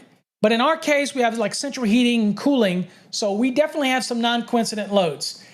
Another thing I will tell you up front is that that air handler, that is not a non-coincident load. Why? Because it has to be running when the heat is going to blow that air, and it has to be running when the air conditioning is going to blow the cooling around the building, right? So at the end of the day, it is not a non-coincident load.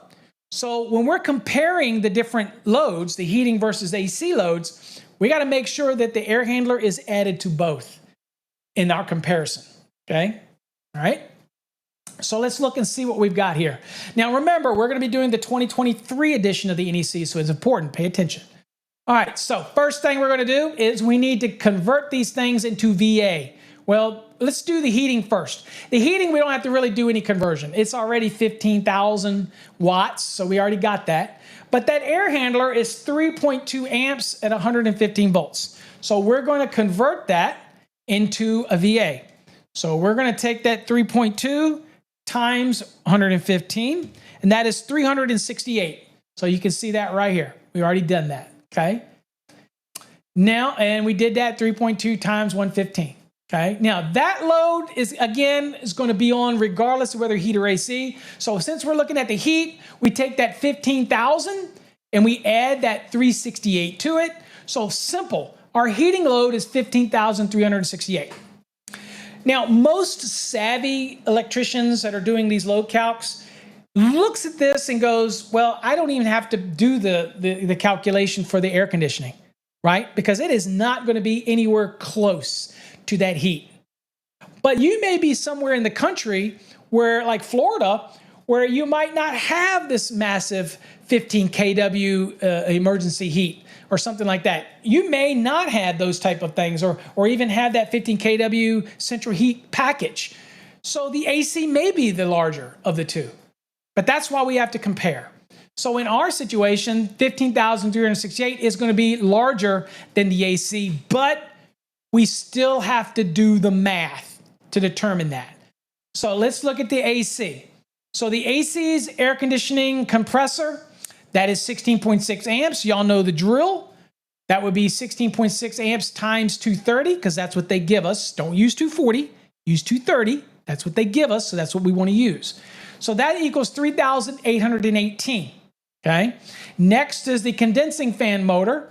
That is 2 amperes, that 2 amps times 115 volts, that's 230, okay? So that's 230 for the condensing fan. And we already know what the air handler was. That's 368. So we're going to add all these up. So 3818 plus 230 plus 368. So that gives me 4,416. Now, what does it say in the 2020 and the 2023 when it comes to looking at this non-coincident load? Now, we really don't have to do this on our calculation, but you may have to. So listen up. Listen how we do this. So 220.60 is going to say, you know what? If you're comparing these two non-coincident loads and the lesser of the two loads contains the largest motor in the dwelling, then you need to redo the calculation and take the largest motor at 125% plus the sum of the other motors associated with it, and then compare that to the heat and see if it overtakes the heat. Well, in our case, it ain't gonna come close. But in the 2020 and 2023, you have to go through that little exercise. Now, for me, immediately, since I know that it wasn't larger than the heat, I would have immediately did the air conditioning compressor and taken that 3818 at 125% plus the 230 and the 368. I would have just done that immediately, okay? And that is probably the best thing you should do. But in this case, I'm going to do that. So I'm going to take that 3818 times 1.25, which is 4772.5, plus 230 plus the 368. That is 5,370.5. Even if I rounded that to 5,371, it is nowhere near the heat. It's not even really a third of the heat. So guess what? I get to take that air conditioning loads and get rid of it. It's gone. I'm going to go with the heat. Make sense? All right. So my load value that I'm going to be plugging in here into line, let's see here, 13 of my form is going to be 15,368. Okay, so 15,368. Okay. Now, while I'm here, we're still doing the neutral, right? You with me? When it comes to the neutral loads in AC, there is no competition between AC and heat when it comes to the neutral. Because if the AC is running, you're going to be using neutral loads, whether it's the condensing fan or the air handler. When the heat's running, yeah, the heating's using 230 or 240. It's not using a neutral, but the air handler will be. So my neutral contribution has to include the air handler and the condenser fan. So while we're doing this neutral contribution, I might as well write it down while I'm here. So all I'm going to do is take that 230 VA that was for the condensing fan, and I'm going to take that 368, which is for the air handler, and that is going to be 598. That is my neutral contribution for all of the heating and air conditioning applications. Again, just the neutral. Because y'all know that the air conditioning compressor does not use a neutral, neither does the electric heat. Okay? So I'm going to write that down as my neutral contribution, and that is 598 VA. Okay? So kind of what it looks like. If you're following along, you see me filling out this form. And I have a lot of students who actually laminate these and they keep it in their code book. I still, believe it or not, there's a lot of people out there that still have to do load calculations on a daily basis. Or you're the person in the company that has to do that. All right, real quick, I want to talk about when you're dealing with a heat pump. A heat pump with supplementary heat is not considered a non-coincident load. So when you're adding this in, you just simply add the compressor's full load current to the maximum amount of heat that can be energized while the compressor is running.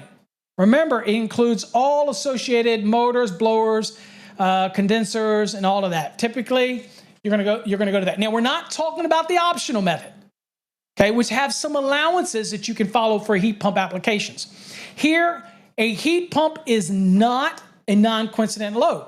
In many occasions, the heating, supplemental heat, can be on while the heat pump is actually running. So you're going to be definitely pulling the information from the nameplate, and you're going to be taking into account any of that supplementary heat as well in your calculation. All right? So just want you to remember that. Just remember, heat pumps are not considered a non-coincident load. Okay? Just kind of a little extra tip there when you're dealing with a heat pump application. Just take the values from the actual heat pump, which should also have that, and look for any supplemental heat package that may be associated with that. And make sure you add that into your calculation for the heat, okay? Still going to compare it to the AC, right? But you need to remember that. But again, since it's a non-coincident, it means that you're going to have to take your AC. I shouldn't have said compare it. You're going to have to take your AC. If you have any supplemental AC or whatever, maybe like those mini splits or something, if the heat pump's not good enough for you, then you got to take those into consideration. If you have a heat pump, typically you're not going to compare anything, heat or AC. You're going to take what? You're going to take the heat pump's value and use it for your calculation. There is nothing really to compare. Okay? Let's see here. Okay. All right, so in our case, we took it. So we're pretty much got all of our values. All right, so we've got everything that we see here. But we're not done yet.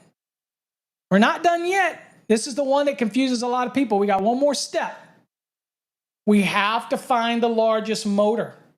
Now, this is interesting because so many people get confused by this, and they go, Paul, where does it say in the code to take the largest motor at 125%? You got to bear with me here and follow me. Okay, if you take anything away from this, what we're doing is saying, look, this house has motors.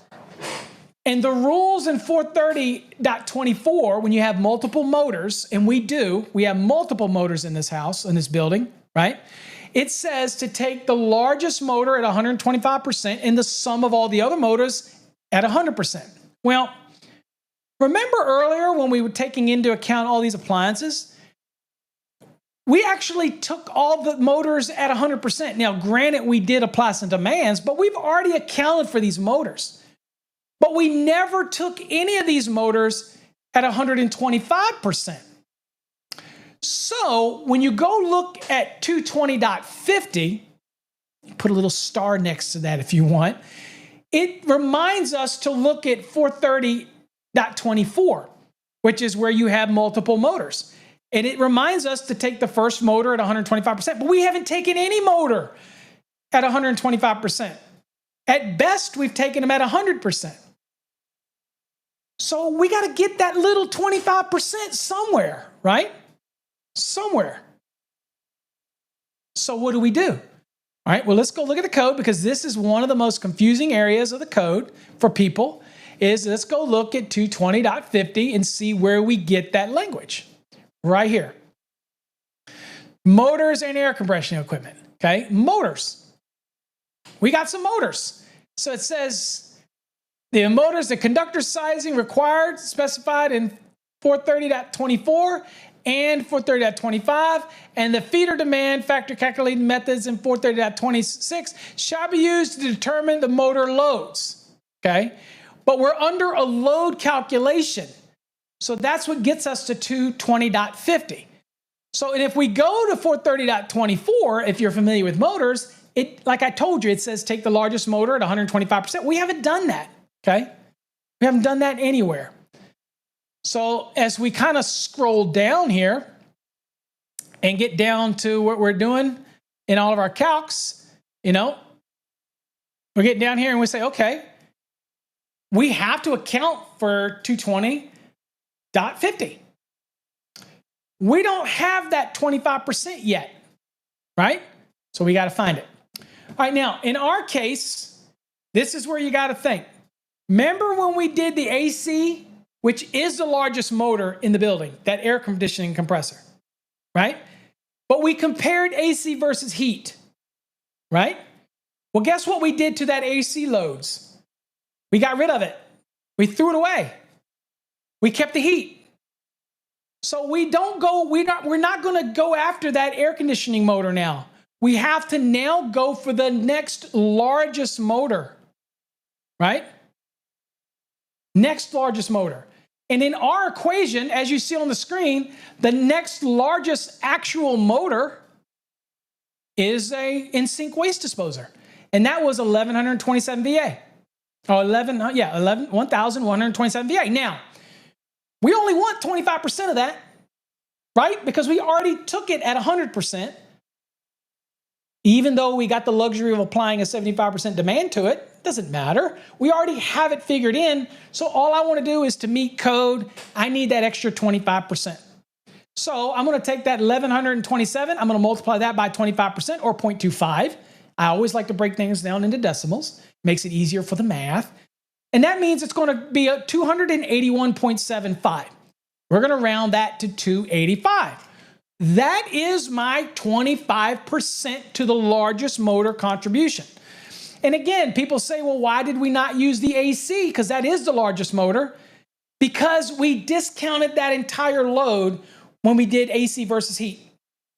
So it's gone. That's why we're hunting for the next largest motor. And that's what we got the in-sync waste disposal. That makes sense. I hope it. And if you don't believe me, you have to have a leap of faith here. That is exactly how it does. I've been teaching this for 38 years. That is how it works, okay? So we need to add that as the largest motor. So I'm going to write this down here. And it's 282. And that is the largest motor. Now, also when it comes to the neutral, you still have to do the same thing. You have to do the largest motor. And so that is where we're going to get 282 also applies because that motor is a 115 volt motor. So it does have neutral loads, right? So that last step for the neutral is it definitely accounts for what? 282 amps. So I'm going to write that down as 282 for my neutral. Okay. So far, this is what it should look like to you folks. Look how I filled this all out. And look, I've got neutral loads right there beside it. We'll verify those here in a second, but we're good to go. Okay? All right. So what's the last step?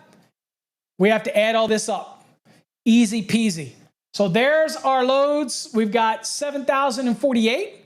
So 7,048 plus we've got, and that includes all the general lighting, general use, receptacles, small appliance and laundry, and we applied a demand factor to that. We have the fastened in place appliances. We applied a demand factor to that. So let's add that, 6,929. We had the clothes dryer, which we had at the nameplate, which was greater than 5,000. So we added that, 5,500. We had the cooking, if you remember, it was 8,450. We had the AC versus heat, and obviously the heat won. So we have 15,368. And then we have that largest motor at 282. So that should give me 43,577. Exactly what I have here, exactly what you should have as well. All right, we added all that up. Now, on our form, we simply transfer that down to line 16. And, well, wait a minute. The total actually goes on line 15. Let me write that down. 43,577. Then that translates down to line 16, 43,577. I sure hope you guys are using these forms. We also know that it's 240 volt system, so we write 240 down. And so we're basically, we're doing the math right there. See it right here? So now we're going to just take 43,577 divided by 240. And if you got any questions, in a minute, we'll go to the comments and we'll do some questions. 43,577 divided by 240. That gives me 181.57 amps, 0.5 or greater. We're going to round this to 182. So that is the actual load that I need to make sure I have a conductor sized for. Okay, so I have 182 amps. Okay, now, first thing that we need to do now is I need to size the overcurrent protected device. Now, you and I both know that there is no overcurrent device that is 182 amps. Lucky for us, 240.4b of the NEC says that if it's not over 800 amps, and we're not supplying a branch circuit, which we're not, we're doing a load calc, and a breaker doesn't correspond or a fuse doesn't correspond, then we can go up to the next standard size. Now, we still have a conductor that is sized to handle the load, which is 182, so that's still got to be done, but we're allowed to go up to the next standard size. So what I'm going to do, before we even see the answer, let's go to the NEC, and I'll go back real quick and show you where it says that. Bear with me. Let's see here. I'm visually struggled, folks, so I'm half blind anyway. So let's see. So 240.4. So just where you see B, since we know it's not over 800 amps, right? And we're not dealing with a branch circuit, right? And it doesn't correspond to the standard size breaker because me and you both know there isn't one at 182. And the next standard size does not exceed 800, then we're allowed to what? Go to the next standard size, right? All right, so where do we get that? Is right here. Here's your standard sizes. I'll break this out so you can see it. Boom. All right, so you notice there isn't any 182 here, so we get to jump up to 200 amps. So our service rating, okay, our service rating is 200 amps. So we have a 200 amp breaker, the 200 amp marking on it. We have a load that we calculated at 182. So now we have to say, okay, what do I size the conductors at? Okay, so here we got to focus. You could go running over to 31016, folks, and simply go to the 75-degree column because of terminal limitations and temperature limitations of 110.14c and say, okay, I'm just going to find me a conductor that can handle 182 amps and be done with it. But there's something you got to remember. This is not an exception. But in the code, if it's a 100 through 400 amp service, it's a 3-wire 122/40 volt for a single family dwelling in our case, that you're allowed to apply some rules that are in 310.12. And we refer to these rules as the 83% rule. Now, this is going to yield usually a one size smaller than what you get in 31016. And it's okay. Now, in the 2023 edition, you got a nifty little table. So in the 2020, I think you do as well. Prior to that, you had to go to Informative Annex D, and it was under D7 example. But it's basically called the 83% rule. And it's 83% of what's marked on the actual breaker. Okay, I'll use a breaker, keep it simple, on the breaker or fuse rating. Okay, so you'll be 83% of that, and the conductor cannot be smaller than the 83% of the rating. Okay, now if you have adjustment or corrections, you got to account for that, and it might cause you to go to a bigger size conductor because after those adjustment and corrections, you still can't have a conductor that's less than what? 83% of the rating of the service or feeder. Makes sense? Okay, so now in the code, it's done for us. It's pretty easy, right? But we have to see what it is. So let's kind of look at the code really quickly, and I want to show you. But my key to pointing this out is because you don't want to think that that's an exception. That is not an exception. That is a rule. And I would say you use it in all cases, especially in an exam. So here's the table. It's nifty. And it's basically if you have no conditions of use to apply. It means I don't have any more than 3 current carrying conductors, or I don't have an ambient temperature other than 30 degrees Celsius, 86 degrees Fahrenheit, then I can go straight to this table. Okay. Usually the ambient is what would be in effect, but I don't know how many of you people do that. Really, I asked this all over the country and nobody does, even though they're supposed to. And you're usually never going to have more than 3 current carrying conductors for a typical service, especially a resident. So that usually doesn't come into play. But the ambient could come into play, but ironically, I just don't see many people taking it into account, but you're supposed to. On an exam, it could come into play, so be aware of that. So down here, let's look. So ours is a 200 amp. That's what the rating was, service and feeding rating. So in that case, it's a 2-aught copper or a 4-aught aluminum.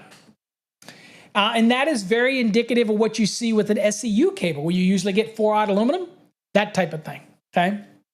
So there you go. So then you would just pull that from there, and that's pretty straightforward. That conductor the table tells us right away what we have to do, okay? Now that was for services, that's A, as you see right here, but there's also a B for feeder, typically the same rules, 83%, that type of thing, all right?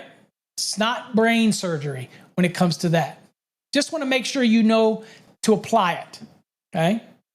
Now, how do you do this? To show you this works, how do you do this if I didn't have this nifty table? Well, again, it's pretty simple. All you do is take the 200 and you multiply it by 83% or 0.83. So I have 200 multiply 0.83, and that gives me 166. So under the 75-degree column, I need to make sure that I have a conductor that is at least rated 166 amps.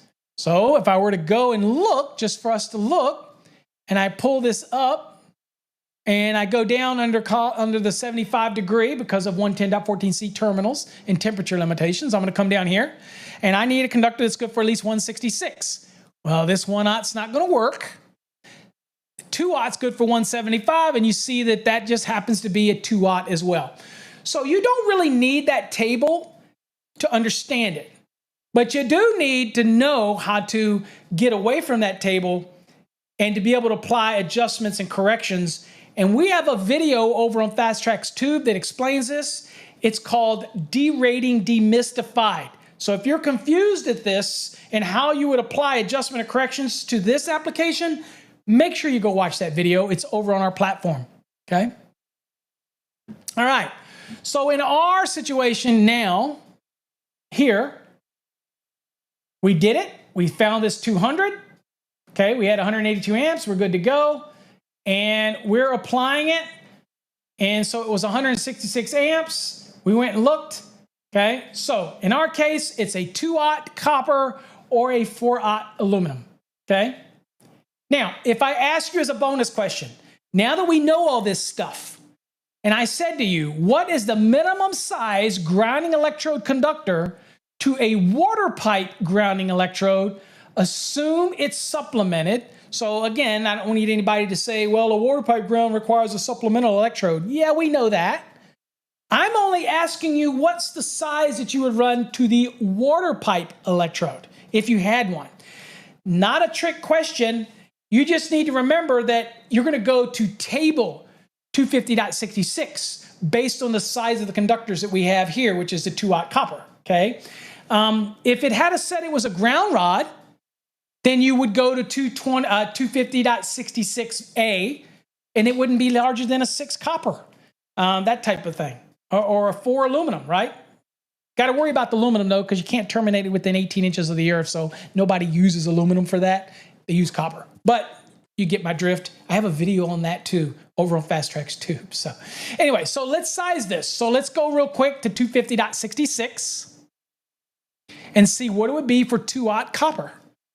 And the reason we're going to the table is because in order to deviate from the table, you have to be going to a ground rod pipe or plate, to a concrete encased electrode, or to a ground ring. And then you have some separate allowances in 220.66 A, B, or C. If it's any other type of electrode, you're going to go to the table, okay? So let's go real quick. We have a great grounding and bonding course, by the way, too. If you want to feel free to show your support, we'd love to have you in that program as well. All right, so here's the table. 250.66. And you'll notice up here it's based on the conductor sizes. Or if you have parallel conductors because you're running multiple sets, then you take only one conductor from each set, let's say phase A, and you add them together. For example, if it was 3 sets and there was 500 kc mil in each raceway, like ABC, ABC, ABC, then you would take the phase A, that'd be 500 plus 500 plus 500. Okay, that's 1,500, what you're going to be using. So if I do that, it would be 500 times 3, and it is 1,500. It was what we're using in VA, okay? All right. And so then you would come over here, and you would obviously see that in that scenario, it is over 1,100. And if that's the case, you just 3/0 is the maximum size you'd need. You don't have to go larger than that, okay, when it comes to the grounding electrode conductor, okay? Now, in our case, it was a 2/0. So we're just right here. 2/0 copper, so it would be a 4 gauge. So the size of our grounding electrode conductor to our water pipe ground would be a 4 gauge copper, okay? It's a minimum size for that, okay? Make sense? Okay. All right, so this is an example I just went through where you take the 200 and multiply it by 83%, and that's how we got the 166. Okay, this most certainly applies here. This is an example of a feeder application, which we didn't look at, but the same rules apply. That if this is a service coming in and this is the feeder, and it's seeing, this feeder is seeing 100% of the load. And obviously it is. Everything in this panel is going to be going through this feeder. Then we're allowed to apply the 83% as well to the feeder application, okay, for these conductors as well. All right, same rules apply, okay? Now, and we already did that. Now, that neutral, just so you can see it real quickly, because we did it, figured it out. These are all neutral loads. These are the neutral loads. You saw that we took only the heat, the air handler, and we took the fan. Remember those values that we calculated earlier? We didn't wait to do it. So there's that 748, check. There's that 3,554 that we got, check. See how we did the math? There's the clothes dryer and the cooking. All of those were done at the 70% of their 5,500 and 8,450. That's how we got the 3,850 and the 5,915. That's what we got written down here. There you go. I can show you. That's what we have right there. Check. And there's the air handler and the condensing fan, the 585. As you can see, that's what we got down there. You can see it under that 5915. Check. And that largest motor that we still have to take into consideration for, don't forget that. We looked at it all, and again, it still was the same situation when it came to neutrals. The largest motor was that same thing as before, is that in-sink waste disposer. That's where that 282 came from. And as you can see, that is our value down there. So when it comes to the neutral, we're adding all of these neutral loads up. As you can see, we added everything up here, and that was 21,247.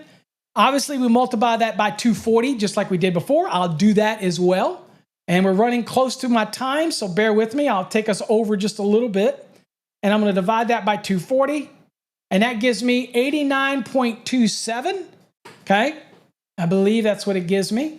So that gives me, so we're just going to go to 89, okay? So 89, I don't know if that math is right. Hold on here. 21,247 divided by 240 equals 8852, I'm sorry. And we're going to round that to 89.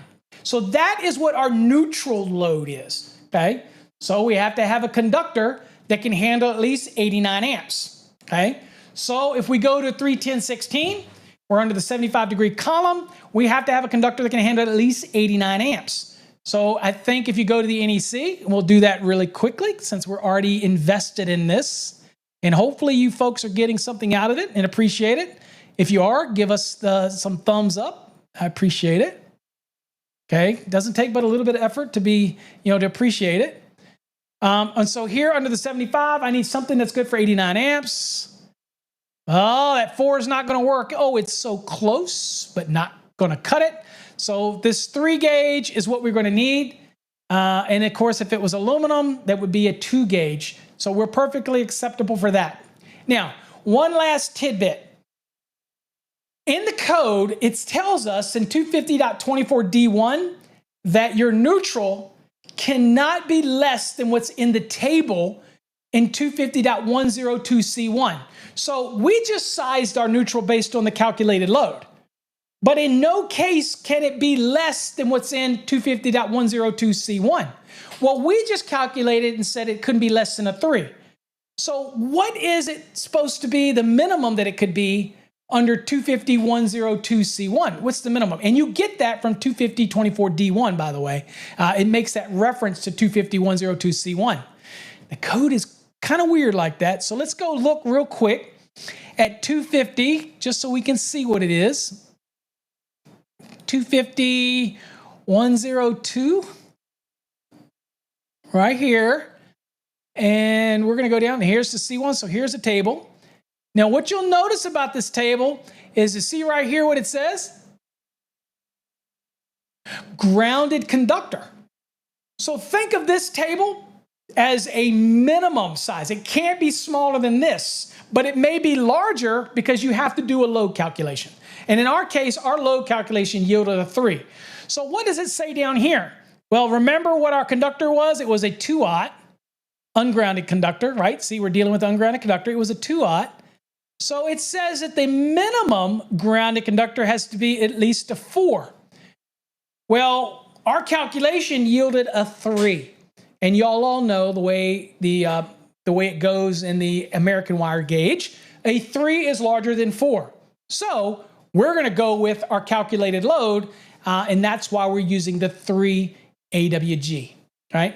And that's how we got it there, okay? So that's how we got it there. That's just a lot of information in a 2-hour webinar.